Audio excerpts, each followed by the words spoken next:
আজকে চলে এসেছি আমরা একটা নতুন আলোচনা নিয়ে, যে আলোচনার আজকে মূল বিষয়বস্তু হচ্ছে সিন্ধু সভ্যতা বা হরপ্পা সভ্যতা যেটা আমরা বলি। তো এই বিষয়ে আজকে আলোচনা করব। চলুন আলোচনা শুরু করি।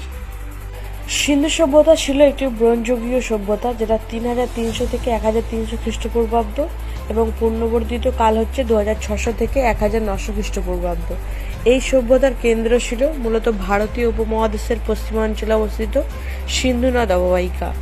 প্রথম দিকে এই সভ্যতা পাঞ্জাব অঞ্চলের সিন্ধু অববাহিকার বিকাশ লাভ করে।